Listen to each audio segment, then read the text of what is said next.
안녕하세요. 오늘 저와 함께 5월 7일 속회원가를 공부해 보도록 하겠습니다. 5월 7일 속회원가의 본문은 시편 89편입니다. 시편 89편의 배경은 정확히 알 수는 없지만 붙어있는 표제어, 즉 에스라인 에단의 말쓰기를 통해서 한번 추측해 볼 수 있습니다. 에스라인 에단의 이름은 어디 나오냐? 열왕기상 4장에 나옵니다. 에스라 사람 에단이 지은 시로 보거나 또는 에단의 후손인 하나가 지은 시로 추측해 볼 수 있습니다. 만약 이 시편 89편의 저자를 솔로몬 시대의 에단으로 본다면은 르호보암 왕, 이제 솔로몬 이후에 이스라엘이 남과 북으로 분단되어지죠. 남유다의 왕이었던 르호보암 왕이 통치할 때 애굽의 시삭이 침공해 와서 예루살렘을 수탈해 갑니다. 그때를 배경으로 볼 수 있고, 만약에 에단이 아니라 에단이 후손이 지은 시로 본다면은 바벨론 왕이 이제 예루살렘을 2차 침공했을 때 여호야긴을 폐위시키고 여호야긴과 함께 1만 명의 노동자들을 바벨론으로 포로로 끌고 가게 됩니다. 그때를 배경으로 생각할 수 있습니다. 어쨌든 시편 89편은 신정시에 해당이 됩니다. 이 신정시는 어떤 종류의 시냐면은 모든 피조물에 대한 하나님의 절대적인 통치를 강조하고 찬양하는 시를 신정시라 그렇게 말합니다. 시편 89편에 보면은 하나님의 전능하신 하나님의 강력한 통치에 대해서 노래하고 있는 것을 보게 됩니다. 또 하나 이 시편 89편의 중요한 말은 언약인데요. 표제어가 이렇다 그랬잖아요. 에스라인 에단의 마스길 할 때 이 마스길은 사람 이름이 아니라 생각한다, 깨닫는다라고 하는 뜻입니다. 그러면 에스라인 에단의 마스길, 에단의 어떤 생각, 어떤 깨달음을 노래하고 있을까요? 그것은 바로 다윗에게 주신 언약을 다시 한번 회상하면서 그 언약에 대한 깨달음을 노래하고 있는 것을 보게 됩니다. 89편 3절 4절에 보면 주께서 이르시되 나는 내가 택한 자와 언약을 맺으며 내 종 다윗에게 맹세하기를 내가 내 자손을 영원히 경고히 하며 내 왕위를 대대에 세우리라 하셨나이다. 아멘. 자, 이 말씀, 그러니까 이제 하나님이 다윗과 맺었던 언약에 대해서 시인은 노래하고 있습니다. 한번 왕정 시대로 돌아가 봐서 다윗이 이제 통일 왕국을 이룬 다음에 이제 예루살렘을 수도로 정하고 법궤를 옮겨오게 되죠. 그리고 선지자 나단을 통해서 성전을 짓고 싶다 그렇게 하나님께 말하게 됩니다.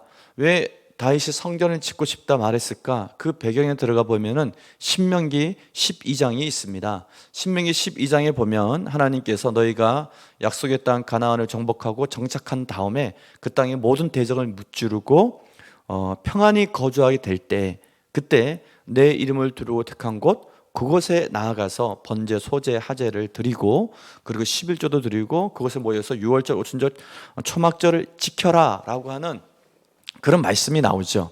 근데 사무엘하 7장 1장에 보면은 여호와께서 주위의 모든 원수를 무찌르사 왕으로 궁에 평안히 살게 하신 때에 다윗이 통일 왕국을 이루고 주변에 있는 모든 대적을 다 물리치고 편안히 궁에 거하는 그때 두루왕 히람이 주어졌던 그 아름다운 궁전을 구하는 그때 다윗이 정말 하고 싶은 일을 합니다. 그것은 뭐냐? 성전을 짓겠다는 얘기였거든요.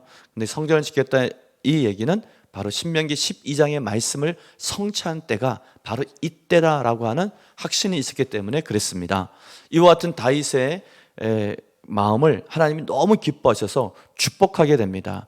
축복하고 언약을 세우는데 그 언약의 내용이 바로 오늘 시편 89편 3절 4절에 나타나 있었던 것이죠. 하나님은 너희 왕위가 그리고 너희 집이 영원히 견고하리라 그렇게 말씀해 줍니다.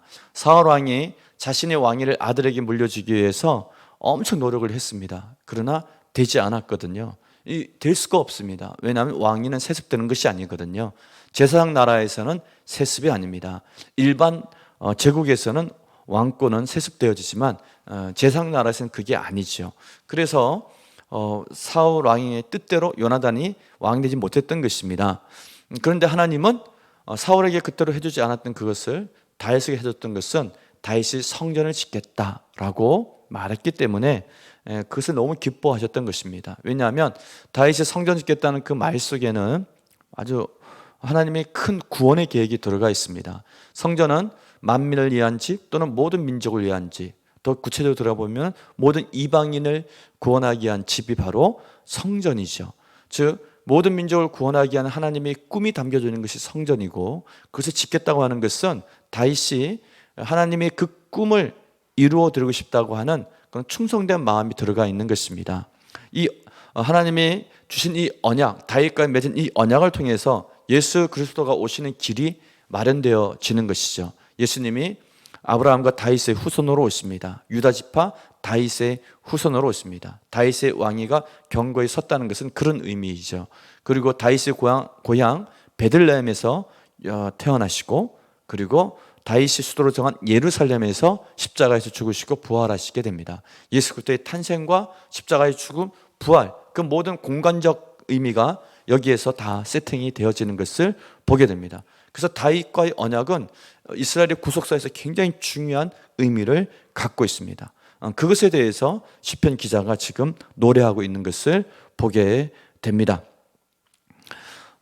그래서 결국은 다윗 집안의 그 왕위가 왕정 500년 이제 나누어 보면은 다윗 40년, 솔로몬 40년, 그리고 남북 분열 왕국 이후에 북이스라엘 200년 만에 멸망했지만 남유다는 150년을 들어가서 350년 동안 그 왕위가 계승이 되었고, 결국 예수님 때까지 유다 지파의 그 역할이 계승되어지는 것을 보게 됩니다. 자, 그러면 오늘 속회원과 말씀 나누기로 들어가 보도록 하겠습니다. 첫 번째 문제는 다윗 언약과 관련한 하나님의 성품은 무엇인가요? 1절과 4절에 보면 여호와의 인자하심, 성실하심에 대해서 노래하고 있습니다. 여호와의 성품은 인자하시고 성실하시다라고 하는 것입니다.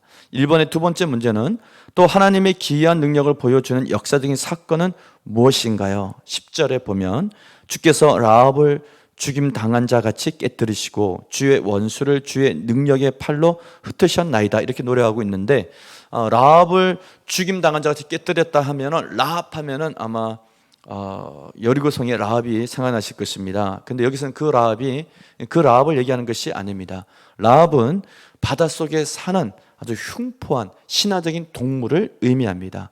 그래서 성경 속에서 흔히 라합은 애굽 제국을 비유할 때 쓰였던 말이 바로 라합이라고 하는 동물입니다.